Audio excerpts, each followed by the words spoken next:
The reality is there's all of a sudden electricity demand growth again. It's been 25 years or more since we've seen that. And as a result, economics 101, more demand. Okay, but economics prices go 101 up. is some guy in 3.2 million out in Atherton. Paul, that's a starter home Yep. out there. He's got a summer place in Aspen. It's a timeshare Yep. for $14 gazillion. They need the electricity. Fine. We all celebrate it.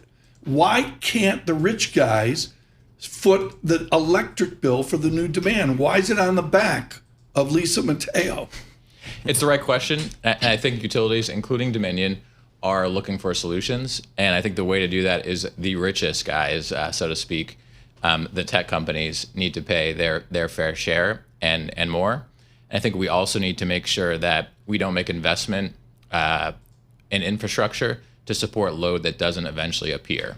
And part of what's happening out there is it's all of a sudden very hard to get your gigawatt data center connected in a given place. So you apply for that connection in 5 different places. And then you've got 5 utilities building the infrastructure to accommodate that. So what we've got to do is make sure there are firmer commitments from those companies so that they take those 5 sites and focus on one, and there's no duplicity in investment. Oh, the rational response here. The Detroit Lion blue button. I just pressed it. The rational response is direct investment. I think so. Why should Dominion and Lisa Mateo foot their bill? Exactly. I was asking Andrew, how do you build a career on energy? This is it. You guys are at the center of it right now, Andrew. So as a private equity company, where are you guys seeing the opportunity here? Because I would see there's so much demand, I would think, for capital to fund this energy demand. Where do you guys see the opportunity? And maybe the risk, the potholes. Sure. It's been an explosion in opportunity and new investment. 5 years ago, we weren't really building a whole lot of new generation, especially gas generation.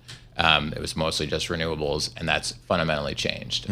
So the output of companies like GE Vernova and Siemens is, 2 years ago, it's probably half of what it was 10 years ago. And now they're kind of fixing that.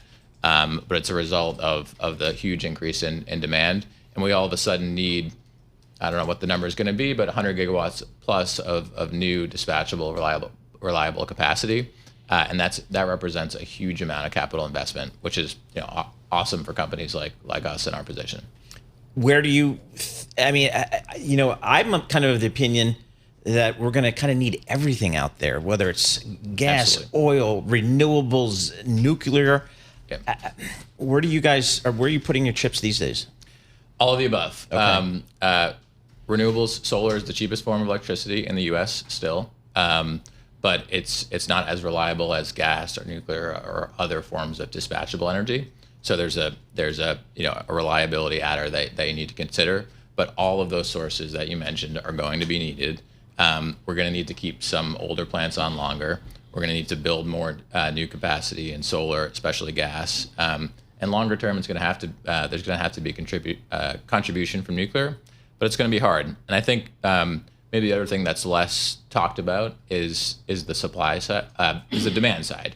So historically, there hasn't been a whole lot of adjustment there. But what needs to change is large sources of load, data centers, other big sources of load, need to think about curtailing their load during certain times of the year.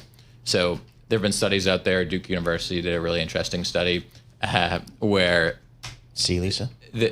they concluded that if certain loads were willing to curtail 0.5% of the year, it would open up 100 gigawatts of capacity across the U.S. Wow. Now, there's a lot of assumptions in there, and you don't get all the way there. Right. But it's a meaningful contribution that could be had.